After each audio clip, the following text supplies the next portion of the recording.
It's very choppy on the screen. I have no idea what it's like for you. Spontaneous live, because I couldn't get around to record a video earlier today. So, might be a very short one, but if some guys show up, I'll stick around for a bit. Put it up here.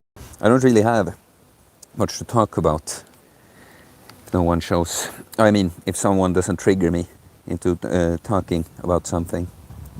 It's been a while. Nice and sunny right now. You know, we've had like the worst summer in many years here in Sweden. I came home from Greece, where it was getting, you know, it was right before the peak, but you know, Greece, still quite hot. Yeah, someone shows up. Yo, guy or girl that's looking, say hi in the chat. No, but it was getting quite hot. It was very hot. I mean, they have the sun right there all the time too, over there. And so I came home, and I had such a huge tan. So I was like, I've got to protect this tan. No chance. Like, it's been... Oh, someone else. Hello. What's up? Say what's up in the chat. Oh, like too. Thanks for a like. But I came home to just rain and wind and clouds. And a little bit was nice, just for a change when I came back. And also I was fasting. It was kind of nice to feel like, you know, it's okay to be inside and chill on this fast, mostly. But then it's gotten kind of tiresome, you know. Like, it's been pretty much, it's windy now too. It was cloudy and rainy earlier today. Now there's actually some sun. There's been so much of this. It's like the worst summer in a long time. Hey, someone said what's up, right? Yeah. Oh, Theo, tjena man. One Kato. Hello, what's up? If you have any questions, like, I just started this now because I couldn't record a video earlier today. So if you have something you want me to talk about, any questions, general or for you personally, please go ahead. Yeah. Oh, so we had a golf competition last year, last day to yesterday. I won it. I think I'm the one that's won it the most time. It's like here on Gotland, where I am right now.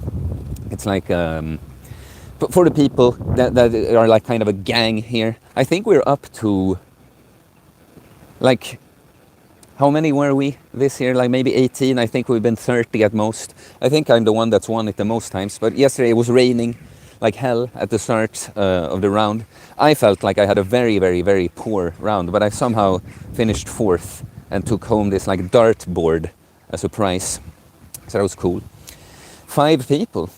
Wow, that's impressive on a first spontaneous live like like this in a long time. Like, say something in the chat.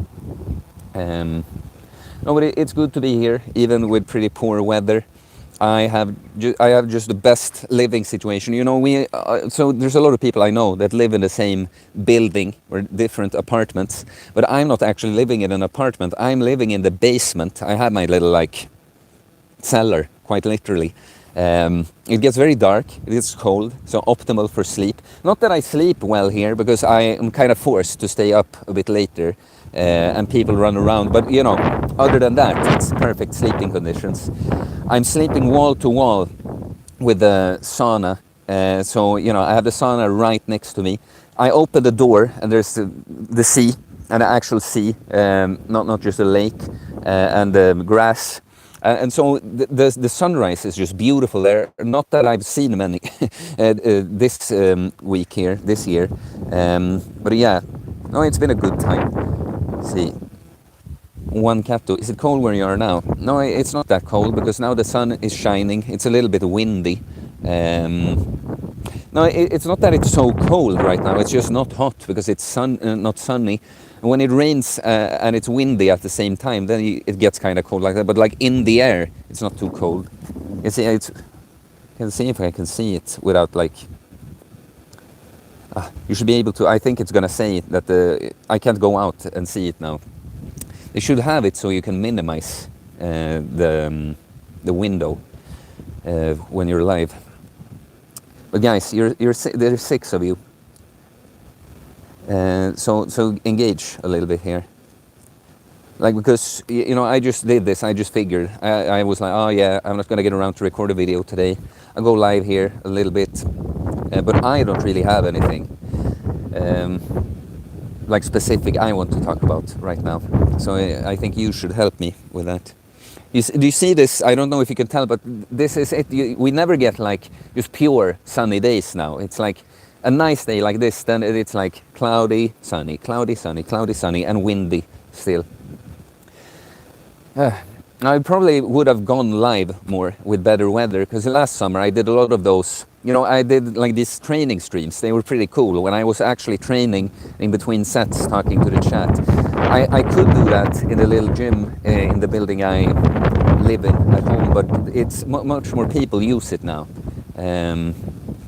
One cat though. I'm in Italy, so it's hot. Was cooking and your notification pop up. Yeah, I know it's hot over there.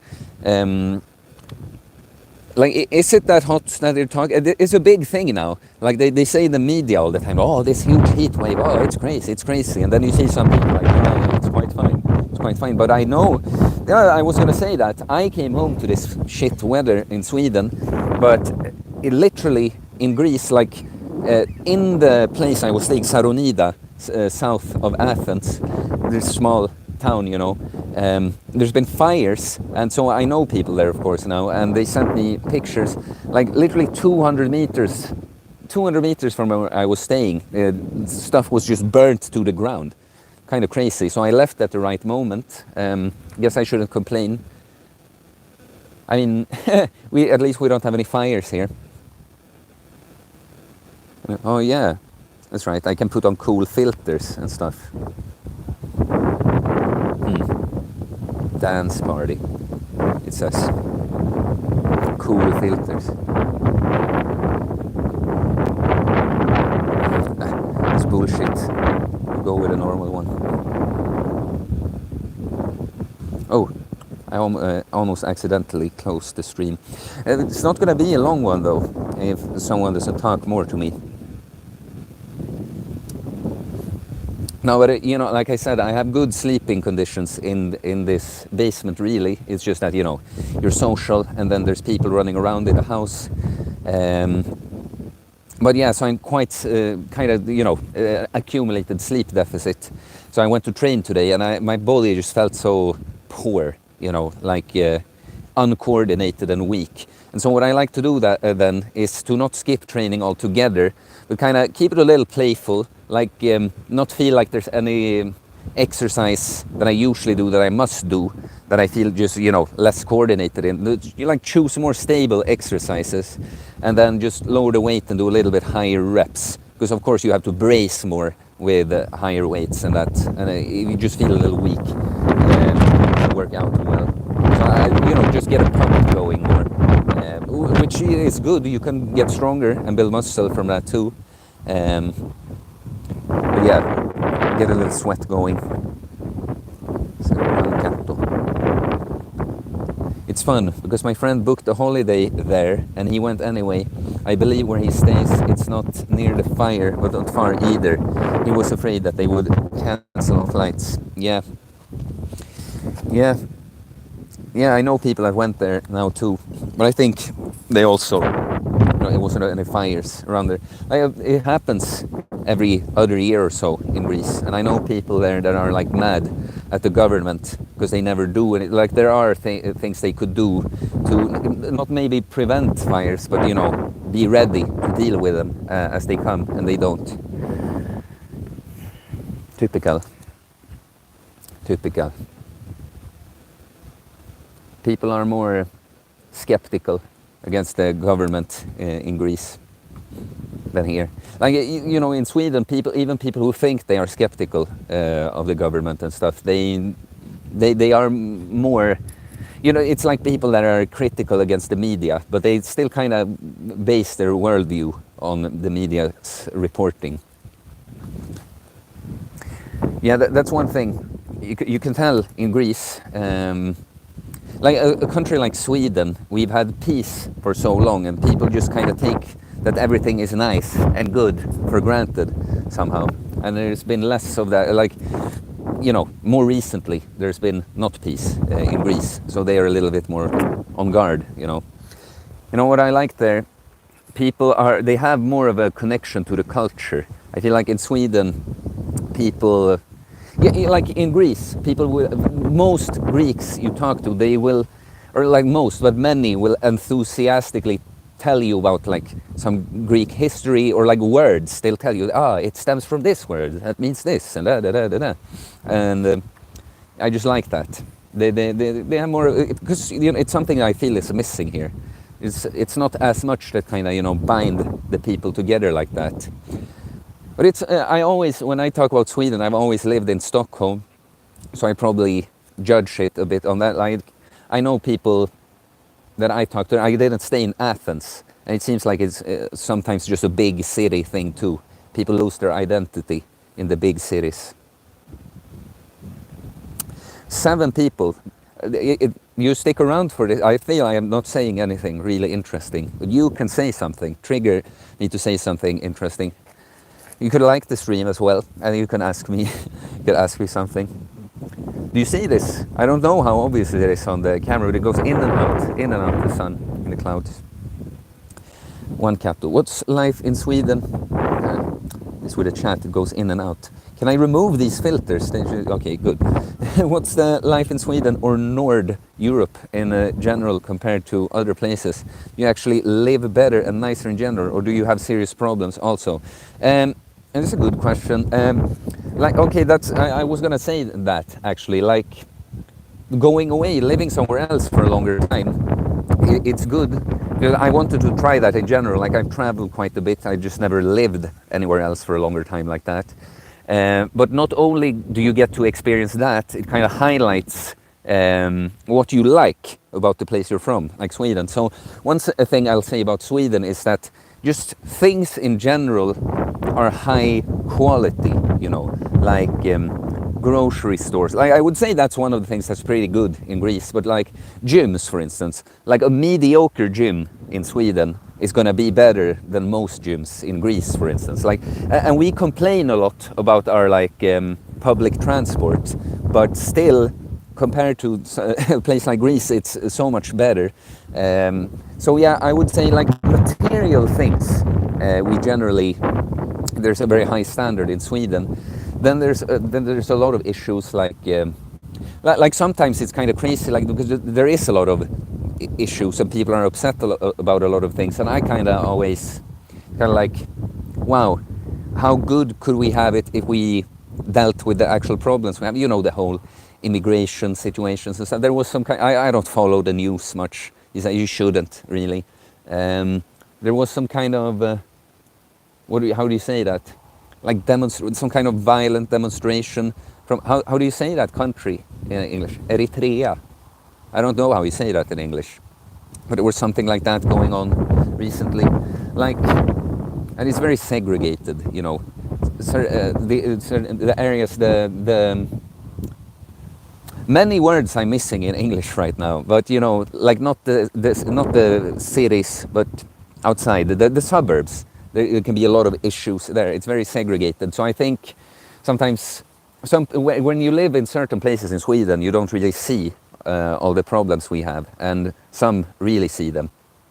But so, and of course we have the problem that like the entire West almost has, with all the political correctness, all these, you know, all the feminism, LGBTQ, AI plus, trans, blah blah blah, ideologies, all that stuff. Yeah, but for now, it's a good place to be. And like, if you have any more questions, I'm kind of like lately, you know, that's why it's always better, I think, when the chat kind of creates a stream. And this channel is not so big, so especially when I go on a spontaneous live like this, it varies a lot how much people show up. But I think the best streams are when the chat engages more. But especially right now, I'm kind of like, I'm in a place where I'm feeling pretty good, but things are just, they're a little bit still in my head.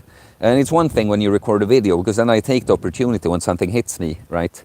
But sometimes I'm in this state where I could, I have some time. I come up with many ideas and record many videos at once, right? I'm kind of pretty much in a place where I have good stuff to bring, but it works so much better when someone else, like my client calls. I feel like I'm having really good calls with my clients recently, but then they bring stuff to me to talk about, right? I'm just not super creative on my own right now, if that makes sense. It's as if I'm like spending energy in other areas right now.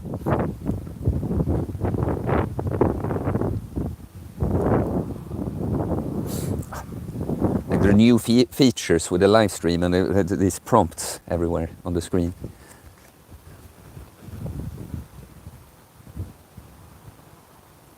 I wish you could have like OBS. I don't know if you know what that is, but you know, when you can create a little interface, you could play clips or play music and shit along with your stream. That would be nice on, or if you could do on the phone. One cat though, like thank you for talking at least. Like 9 people and no one says anything, almost, except one. The Chad of the chat. I've got a question that can keep you talking for quite a while. What's your goal on the spiritual side of your life? Like, it goes away all the time. Do you want to accomplish specific goals, like enlightenment or something else? Like this, let's talk about enlightenment for a bit. I feel like that's one thing I'm thinking of sometimes. I'm curious if you can reach like, you know, if you can make it like binary like that. Are you either enlightened or are you not? Or is it degrees to it? I feel like it's enlightenment is sort of a state of being, which is that the highest one on these frequency chart I've showed in several videos? Is enlightenment I think that's the highest frequency, right? To me, I feel like enlightenment is a state of being, and it's like I've experienced it where, you know, everything just makes sense. It's like I rhyme all the time when I'm in line with the divine. Like that one, it's saved here. But you know, when I'm in that state, like on my Instagram, for instance, as soon as I have something I want to say in text, it just comes out in rhyme. It's like everything is aligned. And I'm making good points as I'm rhyming. And like right now, of course, I could come up with rhymes if I want to, but it's like, it's more hidden. So how did you phrase that exactly? What's my goal on the spiritual side of your life? Well, I guess, okay, there are certain people that seem to, you know, talk about enlightenment as if it's something you can reach and kind of like it's permanent, you're enlightened now. I have not experienced that. I have felt and been like, I objectively know that I can accomplish so much, and I feel like I can always, like, you know, deliver well enough with this and my work and my clients, but I know I can just bring more then.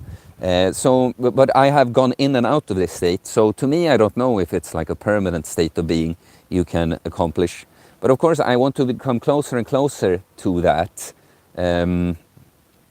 Yeah, like just kill off the ego as much as possible. Of course, you're always going to have an ego. If you literally have no ego, you're just a vegetable sitting around doing nothing. But you know, as much as possible, let go of old identities and attachments, and you know, being able to just be as much as possible, being just happy in the present moment as much as possible. And of course, then the goal is not to just have that for yourself, but actually bring it to others as well. Yeah. No, I think, you know, heal yourself and then heal others. And I think, again, with healing, to me, it's not like you're either healed or you're not. It's you know, it's more and more and more. So, yeah. But, you know, like this year, I've been spiritual. I mean, I also think it's difficult. I think me and spiritualism, I'm very honest, you know, that I absolutely don't know everything. Everything I say, I'm not sure about everything. That's why I speculate a lot. I want us to, you know, it's a fellowship. You should speculate about these things together. But like with New Age spiritualism, for instance, like, or the newer schools of spiritualism, it's a freaking like maze, or there's so much bullshit, but there are people that make a lot of sense too. But sometimes the people that are full of shit, they use similar words and phrases as those other people. But yeah, I've been spiritual since after the panic attack thing. I noticed a presence on the inside that I've never seen before, you know. And then I think I've just made this more and more clear to myself. And I think what I really realized this year, I knew that God is within. It's something on the inside for a long time. I feel it's more clear to me what it is now. It is, really is, what is experiencing, like being Theo, in my case, for instance, that's God, really. Like that's what's like it's something new for me this year. Like I was gonna do a video about this actually. How like the ego is necessary to have a human experience. Like you have to perceive that there is a separation between you and God, but there really isn't. But I saw this phrase that I really like. That kind of explains it. It's, I split myself in two so that I could meet you. It's kind of like God, to be able to understand itself, or himself, whatever you want to say, better, it had to split itself into, you know, like everything that's around us, really. But, you know, the human experience being like the most intense part of it all. I say I don't know if any of this makes sense. I'm just telling the things I'm experiencing and that I've been thinking about. But you know, to answer the question, the goal is to become more enlightened, I guess, and to bring the insights that come with that to others as much as possible. And of course, all of it doesn't have to be super like deep about like existence and stuff all the time. It's really like, I would say the spiritual aspect that's like is the foundation of everything on this channel. But sometimes, of course, talk about just the work on the self with fitness or weight loss. Sometimes actually, like, it's my goal in general, you know, to just improve with everything that I do, and then bring it to others.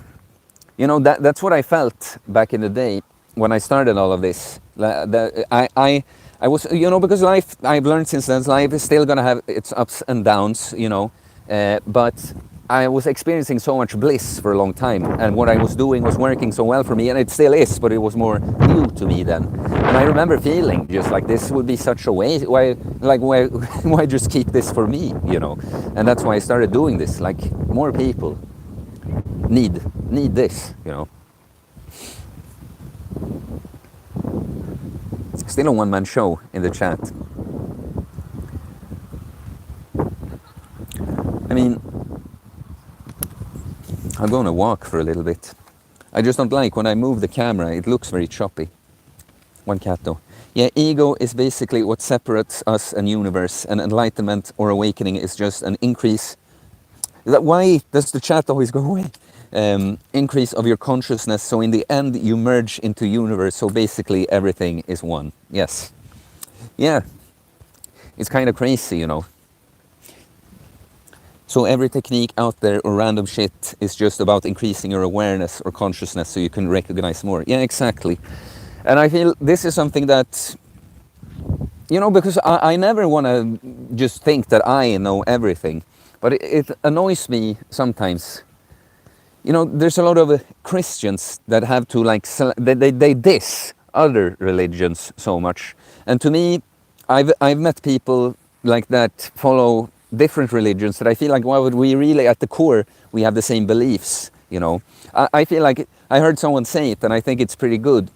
Because being a human, you're never perfect. You're having the ego, being a person here, you are never like 100% just God. You're not perfect. You're gonna have flaws, and you're like the human language. Even you can't put like just to describe the meaning of life in words, just perfectly like that, for instance. But you can try. We try to kind of communicate and guide each other and elevate our collective consciousness, right? And so there are many different paths to that. And I think if we have God at the center of a city, for instance, there are many different roads that lead to the center, right? That it doesn't really matter which one you take if you end up at the center. And I feel like, you know, it's not the particular religion, it's how you do it. And I feel like when you think that my way is the only way, you kind of lost it, really, already. Flies. You know, flies love me recently. They're all over me, always. You know, you can feel, do I smell like shit or something? I keep myself clean, you know. I Googled it, I looked it up. It apparently is a good sign, like that your skin is good or something, and they want to eat the like dead skin cells off of you. I feel something about flies. They're so fast, you know, and they come and they annoy you, and they are so fast you can't get them, and they're not afraid of you at all, so you're getting dominated by this little tiny thing, you know. Oh, I wish I could show that now on the screen, but because I started thinking about wasps. Wasps are the worst, you know. Like wasps are my mortal enemies. Like, it's been a long time now, but I've been stung by wasps so many times, and there's a picture actually here on Gotland from when I was like 11, and I got stung by an eye for the second time. These wasps, you know, like, what do they even contribute? I don't even know what they do. Like the bees, they make honey, they make superfood for us, and they're not aggressive like that. The wasps, they just come around when you have like a nice dinner or something and sting you right in the eye.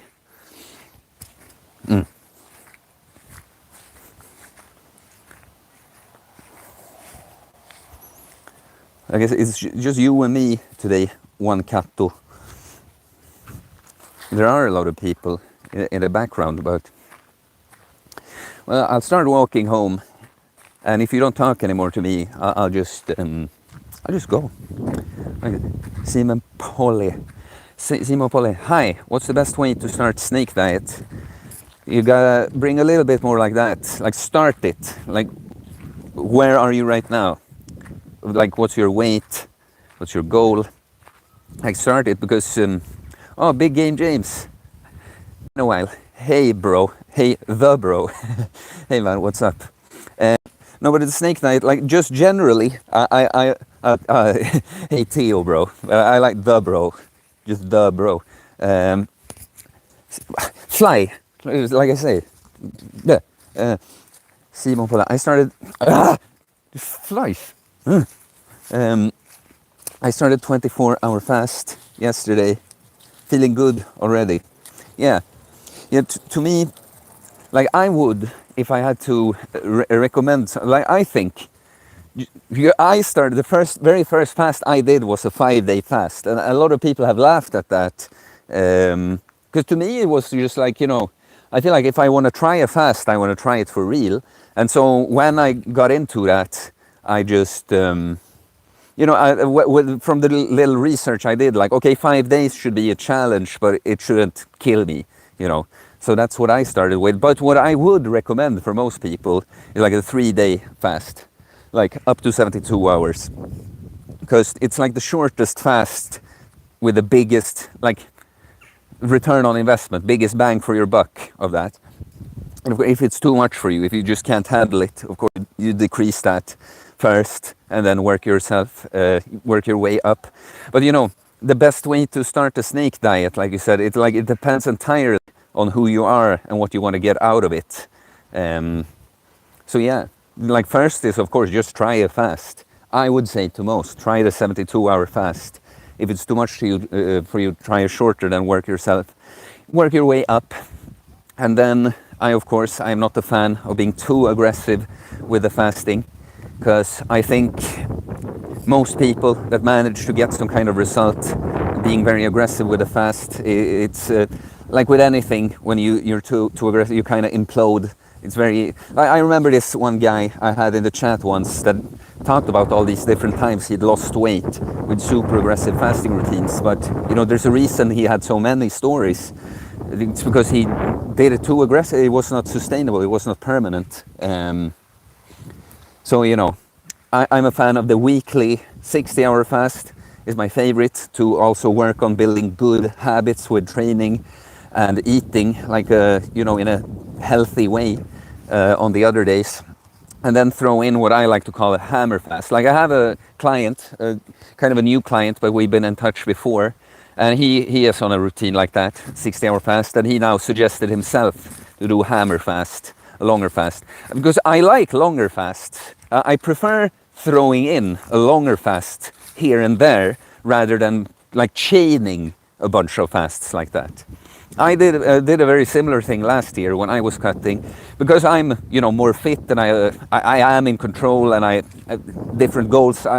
It's not a struggle. I will, if I'm gonna fast, I'm gonna do it, But I was fine with cutting slower, so I did a 60-hour fast every other week. But then I also threw in a hammer fast and did like a 100-hour fast one week to speed things up a little bit, and you gain some other benefits from it. Simon Paulet, thanks for your feedback to you. How many kg can I lose with this 3-day fast as a beginner? So it depends again on who you are. Like the bigger you are, the more you probably can lose. Because you're gonna lose more water probably as well. But what I will say, for most people, if you do a 72-hour fast, I mean, it depends a little bit. It depends on stuff. But I'll say, okay, well, 60. I'll answer it with a 60-hour fast instead. Most people that do a 60-hour fast, because the 72-hour fast, I've started just liking not being so hung up on like the specific like 24, 48, 72, rather think about how many days of eating do I pull out, So if you finish and have dinner on one day, you don't eat the next day and not the day after that, and then you start eating on the next day again. So 2 days of eating is gone. I would say that for most people, when everything is evened out, of course, at the end of a fast, your weight is going to be even lower because you're holding less water, you have less food or shit in your gut, which is going to be lower. But it usually evens out at like losing a kilo, a couple of pounds. Yeah. But if you move more, of course, if you walk a lot on the fast, you could bump that up a bit. I'll say that's what it. When I was cutting last year, I think with the fasts, I lost around 8 kilos with the fast, and I lost like 1 kilo per 60-hour fast, and then I did one like 2 extra days that I lost like 2 kilos from. Yeah. But again, it's that this is the thing when you're like a coach and you've done this a lot and you've seen it with other people. It depends so much, on what kind of person you are. Because someone that's kind of really overweight, they might not, when they start or break the fast, feel like they need to get a full day of eating in even. And then you lose even more, of course. Someone like myself, though, that's, even when I cut, I'm not fat, I'm not overweight. It's more like body composition goals like that. So I will want to address my recovery and everything. I will want to eat properly when I'm not fasting. But someone else might not have to focus as much on that and can like break the fast with a little small meal, and maybe that was all they had on that day. And then, of course, you lose more. So it all depends. I guess if we were going to put the range on it and close that question, it's like probably 1 to 2 kilos, depending on how active you are and what you ate before the fast or how you broke it.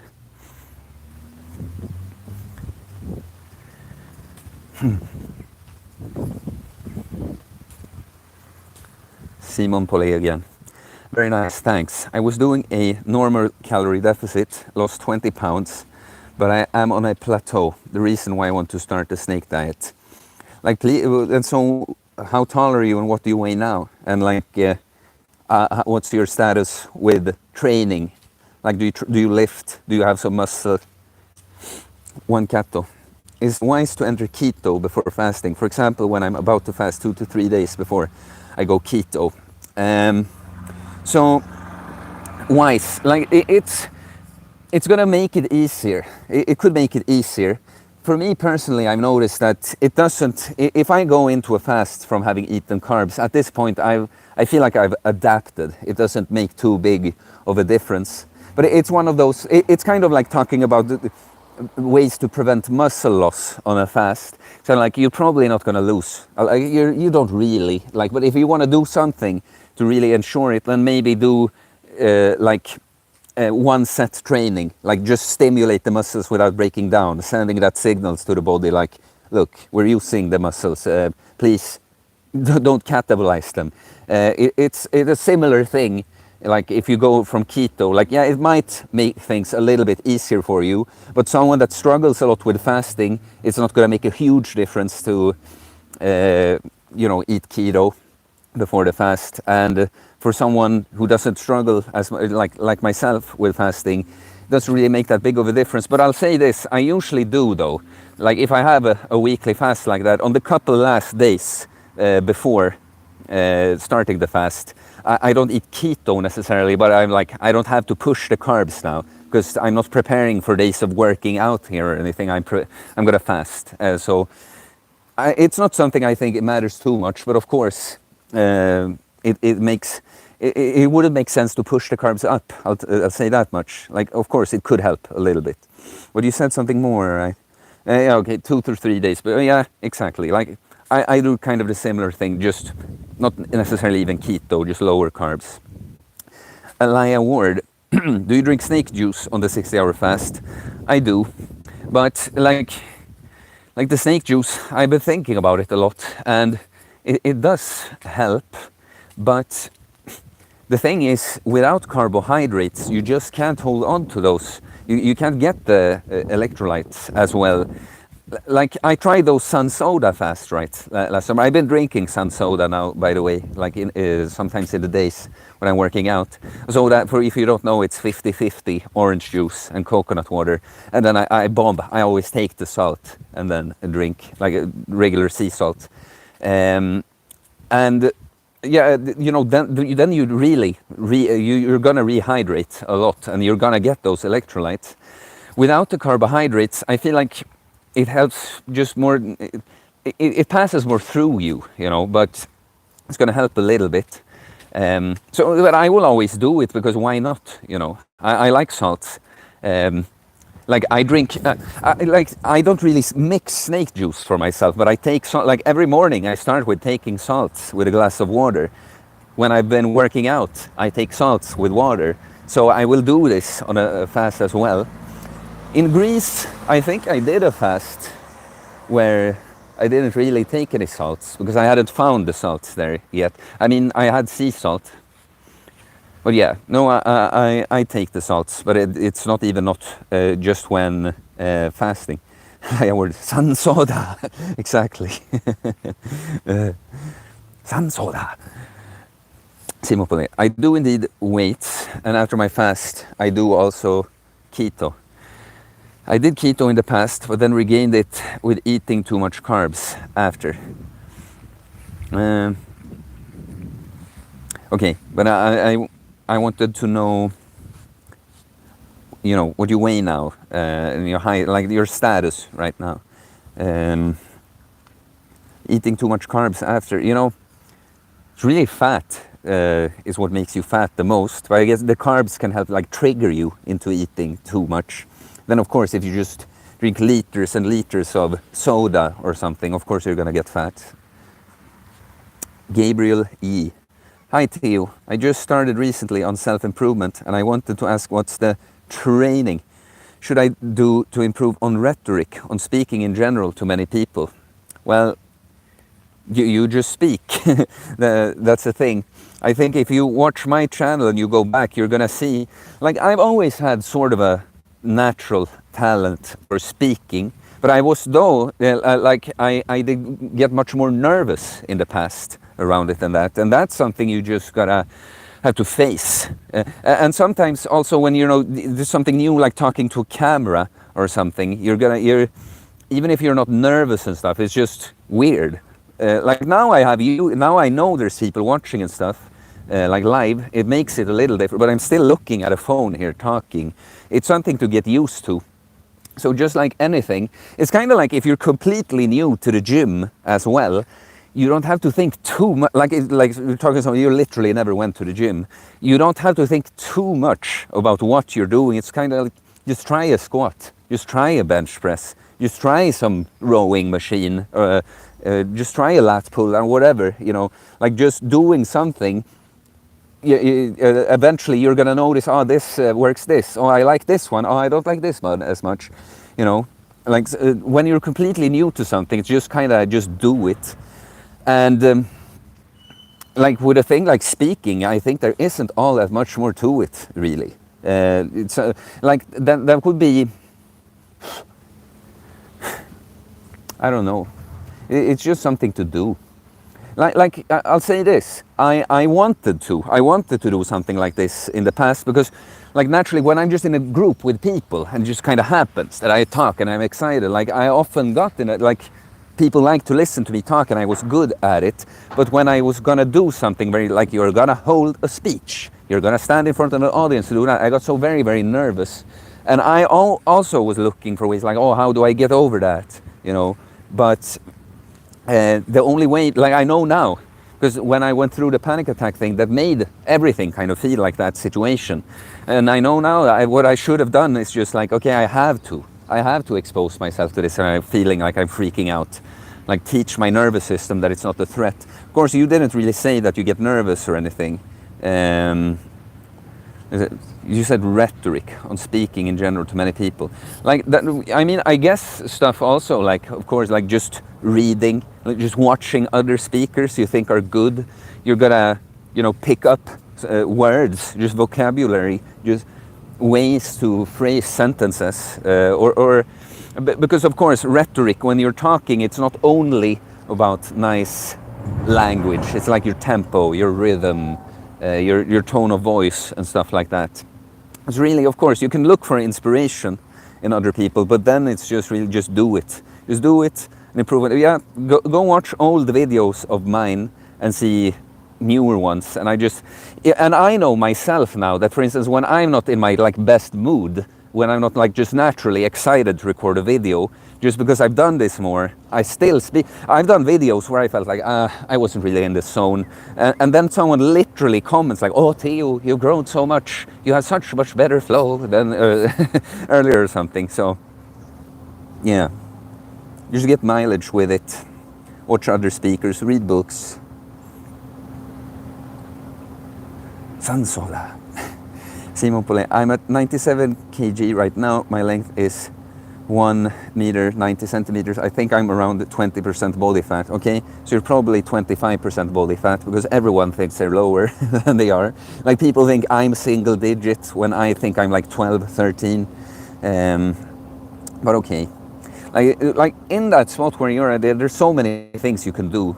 Like it really depends on what works for you. You said the daily deficit didn't really cut it anymore. I mean, try the fast, and I really recommend the 60-hour fast weekly with an occasional longer fast training and eating on the other days of the week. Eating maintenance or less. The protein is going to be what you focus on. Eli Ward, why do you do searcher squat and what are the benefits? Thanks. Like the benefits of the searcher is it's difficult and fun. No, but the searcher, I love searchers. Like there's many reasons that you can do searchers, but for instance, for like a wrestler or something, it's a more athletic position than, especially than a back squat. The searcher squat is obviously more similar to a front squat because you have the weight, the line of resistance is more in front of you, but it is also lower and closer to the body. But you know, imagine someone that has to like hold on to stuff or something, like a wrestler, and like that. So it's a more athletic exercise like that.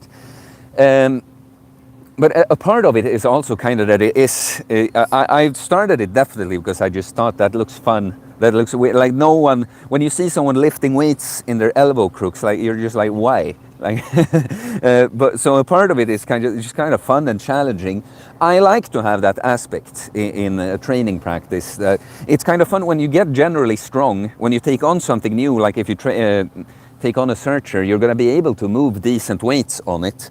And then with a searcher lot, it's of course like getting used to. It hurts a lot at the start, and now I can have like, 200 kilos there. It doesn't really hurt anymore. But okay, of course you train the quads and glutes especially. It's a searcher squat, very much like a front squat, is not going to hit the hamstrings as much as a back squat for most people. But one thing I really like is that it engages the core a lot, especially when you do not as heavy searcher stuff at a higher rep. You're gonna feel your core like tickling. So you work your core, and it's always cool. Core is nice. I like to get the majority of the core stimulus in like indirectly, that you're not necessarily walking up and I'm going to train my core now, but I'm doing a squat that also engages my core a lot.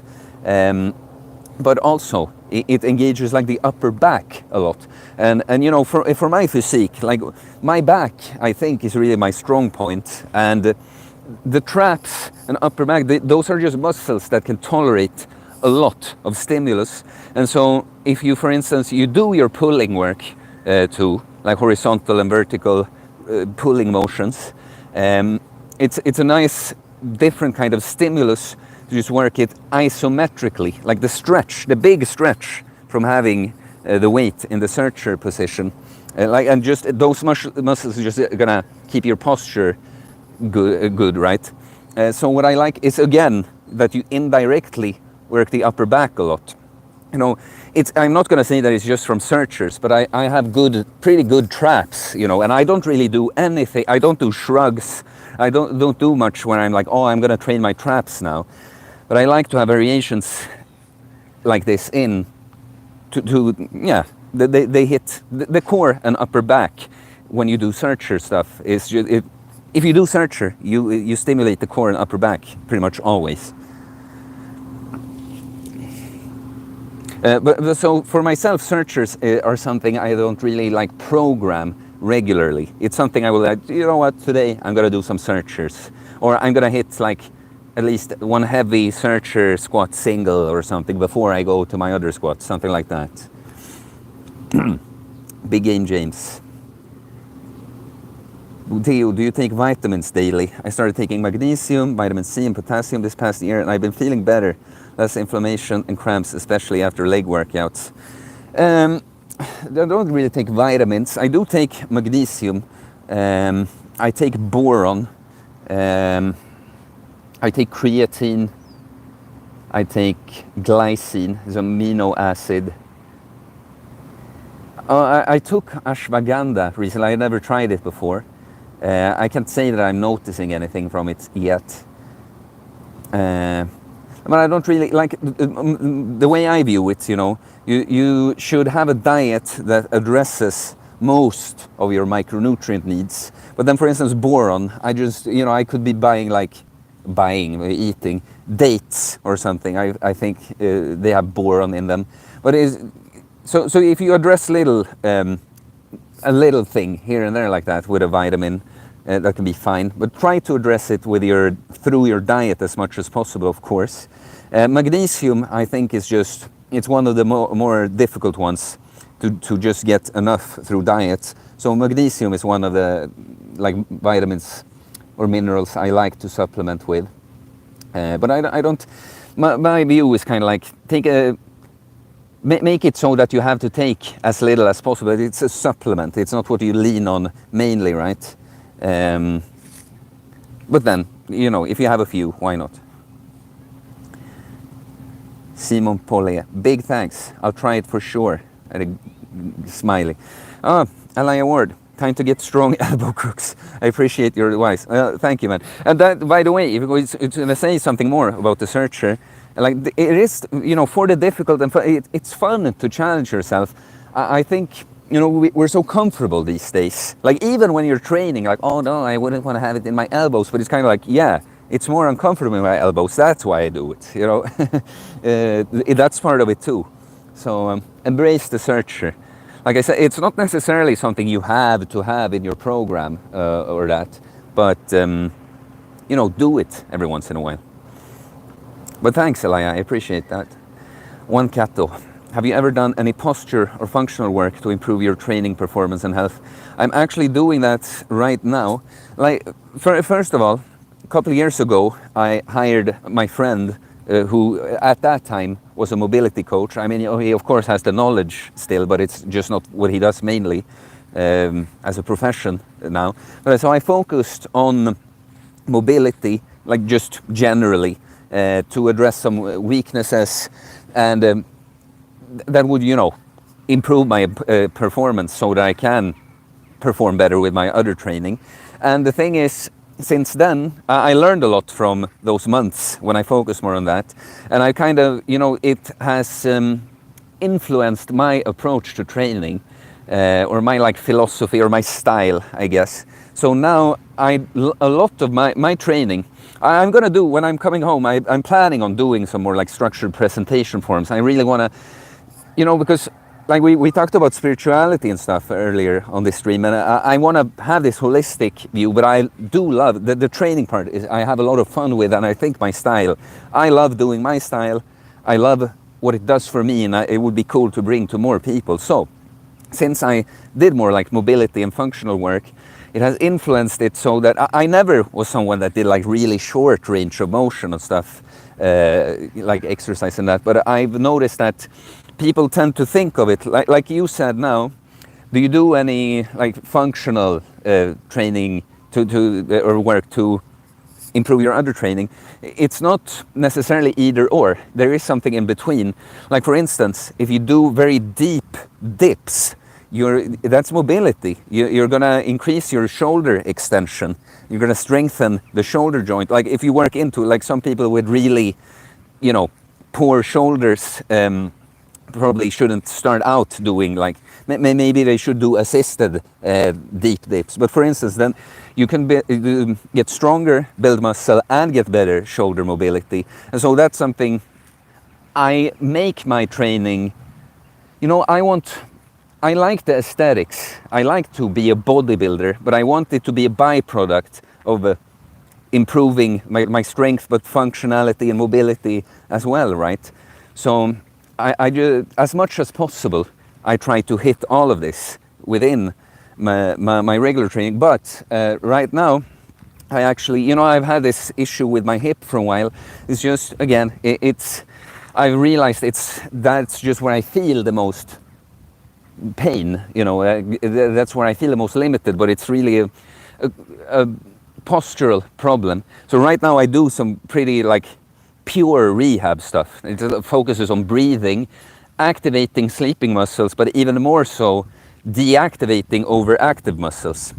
I notice I have this, it's called a left AIC, right BC pattern. AIC and BC, they're short, it's like a chain of certain muscles.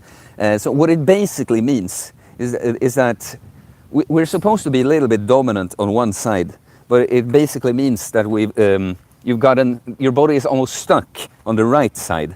So some muscles on the left side are underactive and some on the right side are overactive. So right now I'm actually doing some pure rehab work, which mainly my upper body training I can really do pretty well. But probably if I improve this, like it's mainly this shoulder is too tight. I can talk about this so much because I'm really into this right now.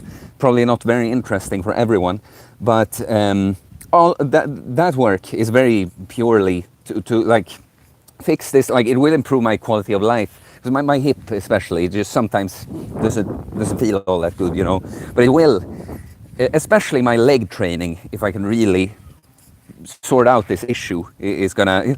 It's been kind of like in terms of just strength. I've been standing still for a while because of this, so that's going to help that. But I also, again, I'm modifying my regular training to address the problems as well. So, yeah, I could go on with this. I'm very nerdy with this, and to me, it's like I've had other injuries before, and I've managed to, with similar approaches, sort them out. And this is something that's been sticking around for longer, and I've just not. I've been making progress, but then backtracking. I've not been able to figure it out, and just recently I have. So I'm all into this right now. It's getting better already. But yeah, guys, I'm happy. We got some people talking here towards the end, but I think I'm gonna head back to the others now. But that was fun. I feel a little rusty. Haven't done a live in a while, but it was fun. Even got a little super chat from Elia. Appreciate it. No, but I appreciate you all. Yeah. Oh, I'll just end the stream. I'll see you later, guys. Thank you for this time. Peace.